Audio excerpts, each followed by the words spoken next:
Alright, I feel good, I feel high, I feel like Gene Kelly dancing in the fucking rain, I feel happy for no apparent reason, so why not do a review of a film that I saw quite recently.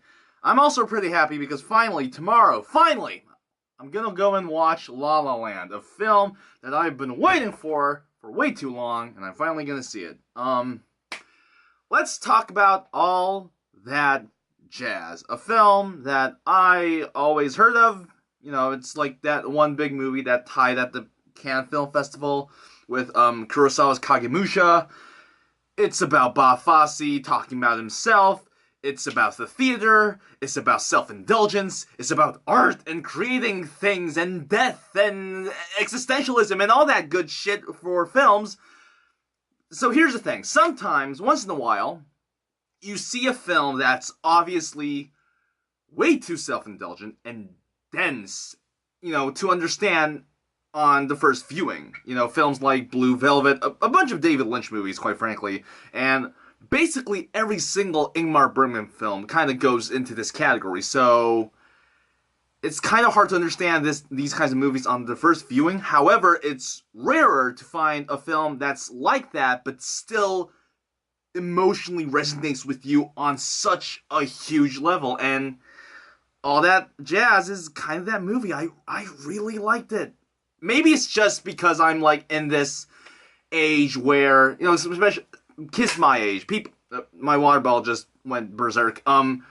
People around my age probably like self-indulgence and like pretentious shit being romanticized or being romanticized in a very tragic way. It doesn't even need to be in a positive light. It could be in an extremely tragic way, and kids like me, kids who just watch musicals and films and listen to like a bunch of music will just fall in love with this. So maybe I'm just in this pretentious mindset right now, and that's why I love it. But still, I think it's a pretty good film. It's a film about Bob Fosse basically representing all of his personal demons through this one main character. And you can see how he kind of hints at this character being himself. This character's making a film about a stand-up comic, and it just so happens around the time, 5 years before All That Jazz came out, Bob Fosse directed his first debut film as a director called Lenny, about the stand-up comic Lenny Bruce, starring Dustin Hoffman. And people liked it, but the great, and here's the name we have here, the great Pauline Kael actually hated that movie, and they actually make fun of that in the film. So, of course, it's about him. Of course it's going to be self-indulgent. It needs to be self-indulgent. That's the whole point. To explain your demons and your problems and what you were proud of, what you weren't proud of, what you hated, what you loved, what your life was about. You kind of need to get a little bit self-indulgent in order to become more authentic and more real. It's about yourself. How can you not be self-indulgent? So, let's talk about the intro right away. It's basically about this little slow, like musical jam of a number talking about Broadway and how everybody wants to go on Broadway and all that shit. And the intro is basically the main character's morning routine, and then you see him at an audition and like choosing actors on stage, and you see everybody dancing, you see the sweat, you see the conversation, you see this really fast editing showing everybody in sequence, you see his like ex-wife and his daughter in the back row looking at the audition. So it really shows the nature of the theater. It shows the elegance, the passion, the honest brutality when you kind of need to tell an actor you're not good enough for this play, the musicality, the ego in the main character, the analytic eye, as well as the outsider's perspective from like the daughter and the ex-wife. Already, right from the intro, not only does the character feel three-dimensional, the setting feels three-dimensional. It feels larger than life. It feels so vibrant, which is something that most films really fail. They always try to introduce us to the character and not really the setting and not really where the film's in.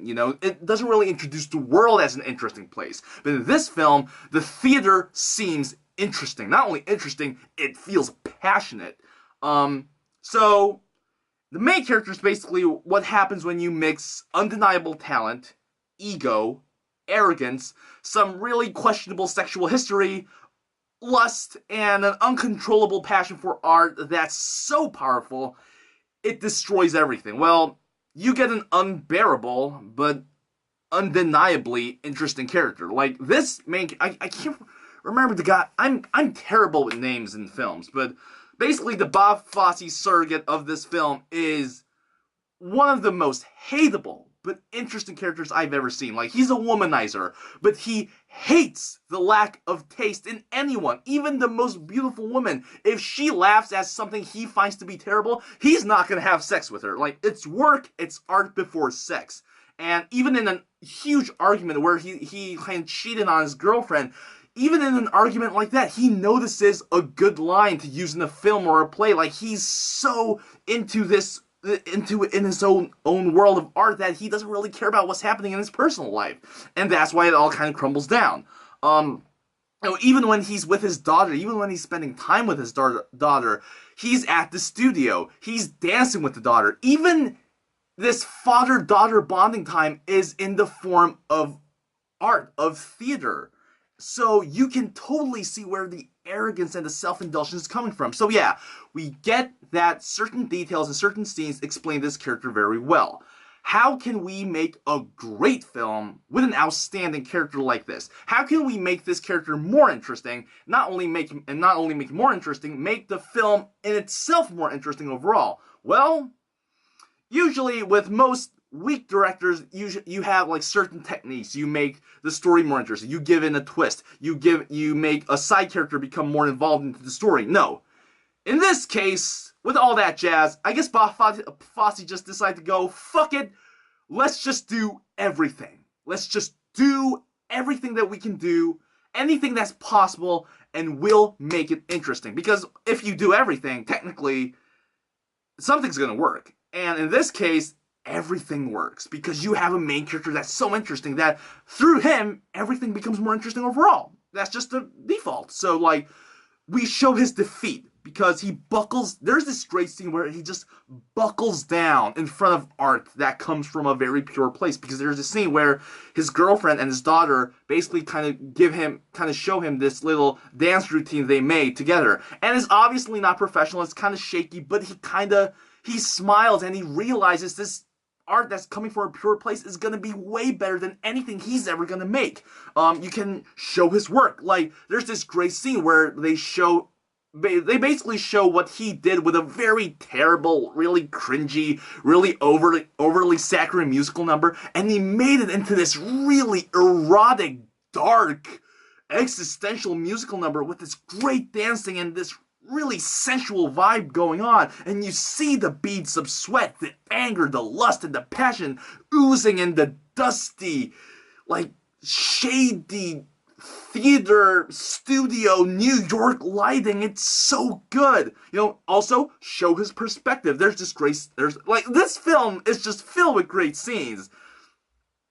There's this amazing scene where they're at a script reading for the play, and the second everybody starts laughing along with the script, he mutes everything out. And all you can hear with him is his breathing, his smoking, his pencil, his tapping of the fingers. He mutes out everything that's not about him and is worthless because all he's focusing on is what he's creating and how that can be perfect. And you can see the amount of ego and arrogance in that. Not a single word or exposition is needed in this kind of scene.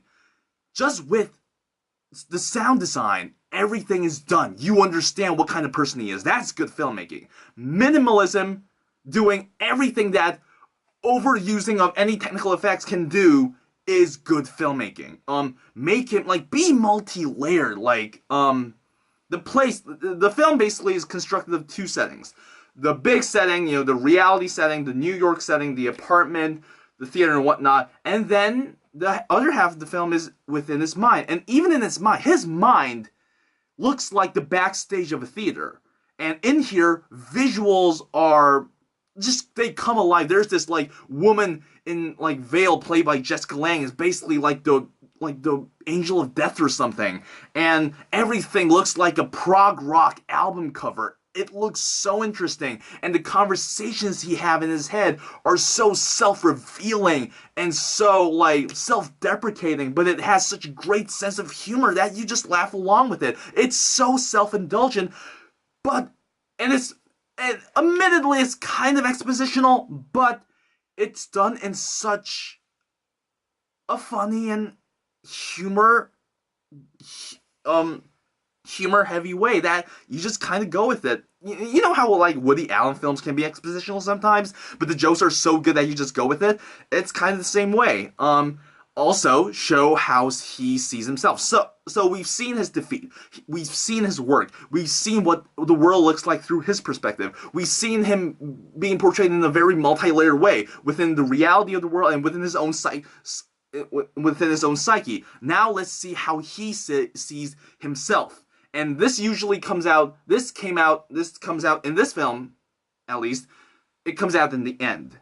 Even in front of death. Because spoilers, the main character dies, whatever. Like, the second you see him for the first time in the film, you know he's gonna fucking die. But like, even in front of death, his memories, his regrets, his reminiscence, everything he thinks about, everything his life is constructed on, within his head, it's all in the form of a play. His girlfriend, his daughter, his wife is all in this big, giant, jazzy play with this great choreography and this great singing, with these great settings. And in this play, he's the director, he's the critic, and he's the actor. And everybody's harsh, everybody's egotistical, everybody's arrogant, and it's so interesting to watch how he sees himself. Yes, he acknowledges his flaws, but at the same time, he acknowledges his talents. And this kind of, kind of fights each other into making this really fucked up person. And finally, how do we make this all end perfectly? End his significance.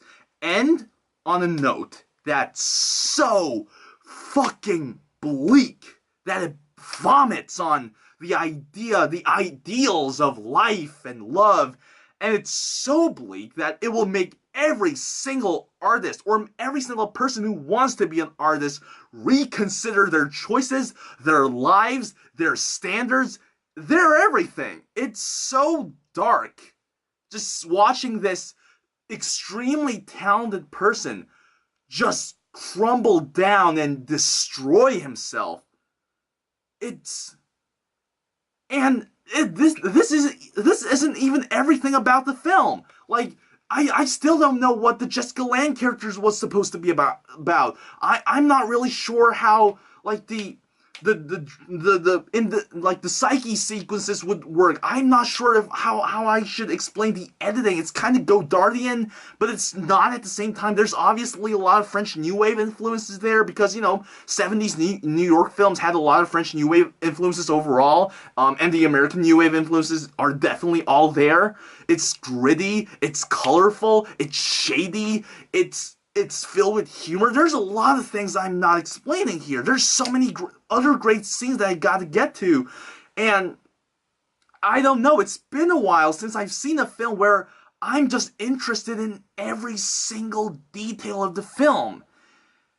It's really good. It's self-indulgent, but it's self-indulgence done in an interesting way, which is always better than something that's not self-indulgent and not interesting. So there you go. It's a fucking masterpiece. There's a reason why it won 4 Oscars and a Palme d'Or at the fucking Cannes Film Festival. There you go. The next review will be La La Land. Let's hope it's fucking good. I hear it's great, so yeah, why not? All that jazz, masterpiece. Go and fucking watch it. Bye.